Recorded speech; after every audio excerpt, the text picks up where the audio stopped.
Hola, ¿qué tal? Yo soy Adriana Ortega, soy abogada. La mayor parte de mi vida, de mi vida profesional la he dedicado a cuestiones de acceso a la justicia, derechos humanos y derecho a la salud de las mujeres. Ahora trabajo en la Suprema Corte de Justicia de la Nación y lo que yo voy a hacer con ustedes en este pequeño tutorial es conversarles un poco acerca de violencia basada en el género.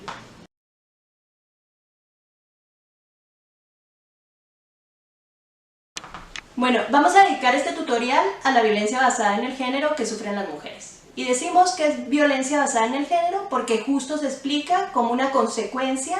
de la operación del orden social de género en detrimento de las mujeres. El orden social de género nos organiza a todas las personas, sean hombres o mujeres, independientemente de su voluntad. Digamos que este orden social de género empieza con una asignación binaria de la identidad sexual, es decir, nos divide independientemente de nuestras inclinaciones, de nuestras preferencias, de lo que nos guste hacer en la vida o de la identidad sexogenérica en la que nos vamos a reconocer representados o representadas en hombres y mujeres. Y una vez hace esta asignación identitaria, que es un tanto arbitraria, basada solamente en las características externas de las personas, empieza a diseñarnos una vida a partir de que nos reconoce que somos hombres o mujeres. Entonces los hombres tienen que tener ciertos comportamientos y las mujeres tienen que tener ciertos comportamientos. Cuando hace esto, este orden social de género también nos jerarquiza, y entonces dice cómo nos toca, a quién le toca, qué tanto le toca, y entonces esto significa que reparte recursos, oportunidades y poder. Entonces regularmente el orden social de género tiende a privilegiar a los hombres o a la identidad masculina cisgénero, que decimos cisgénero porque son los hombres que se conforman, que están de acuerdo, que les gusta, que actúan el rol de género que les impone este orden social de género, privilegia pues a estos hombres cisgénero por encima de las mujeres y otras identidades sexogenéricas. Y entonces una de las formas de expresión de esta prevalencia es obviamente la violencia. Por eso nos preocupa, o por eso hacemos el énfasis, los movimientos de mujeres, en hablar de este tipo de violencia, porque tiene justo su explicación en este sistema que condiciona la subordinación de las mujeres. Bueno, la violencia contra las mujeres, sabemos, hemos escuchado alguna vez alguna vecina, algún amigo nos ha dicho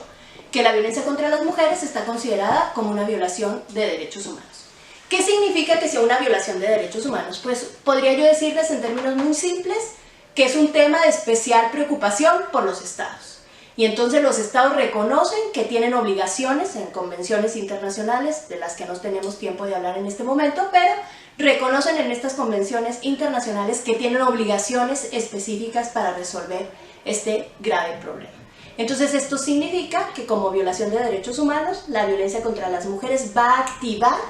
una serie de obligaciones a cargo del Estado o una serie de deberes específicos.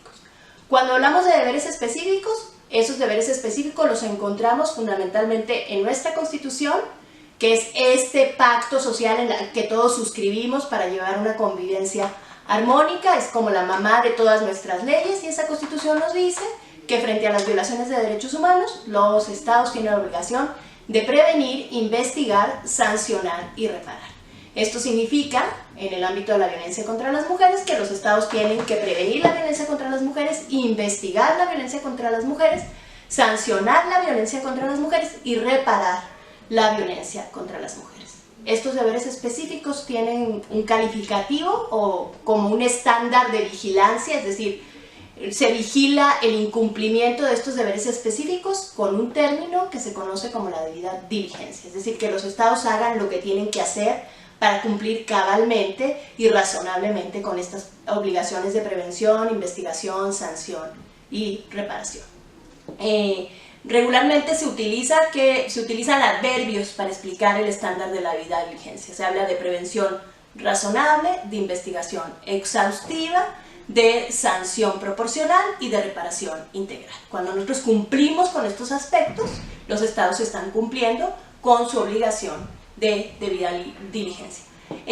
La Convención de Belém do Pará, que es el instrumento internacional del que les hablaba hace unos minutos y que no lo iba a mencionar, pero ya lo terminé mencionando, la Convención de Belém do Pará y la Ley General de Acceso de las Mujeres a una Vida Libre de Violencia nos dicen cuáles son las distintas formas en que esta violencia opresiva y discriminatoria puede expresarse. Y nos dicen pues que la violencia contra las mujeres puede ser física,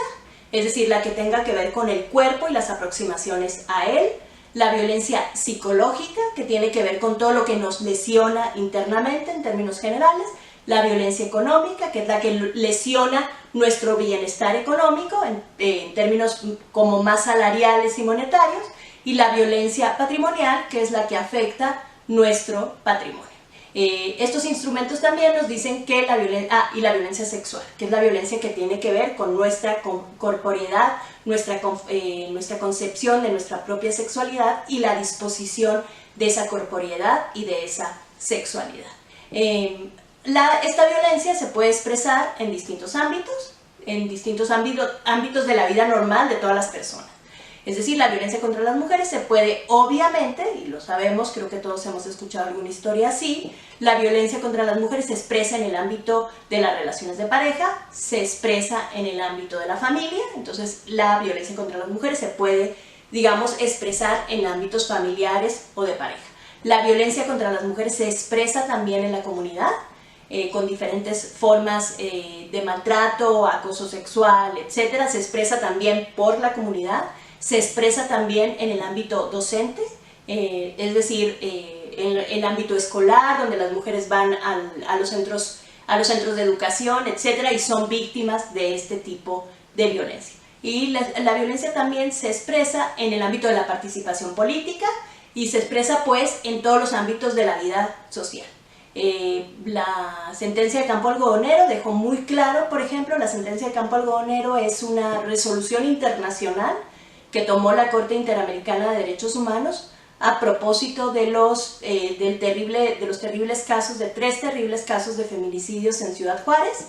y algo que nos dice muy claramente la Corte Interamericana a propósito de este caso de Campo Algodonero es que la violencia contra las mujeres o remontar la violencia contra las mujeres es una obligación estatal irremontable que tiene que cumplirse ya y que pasa, fíjense lo que son las cosas, y que pasa también por una reconstrucción cultural del orden social de género, por un desmantelamiento del orden social de género, para que deje de pensarse como algo natural que las mujeres deban estar en una posición subordinada. Una posición subordinada que tiene su última expresión en la violencia contra las mujeres.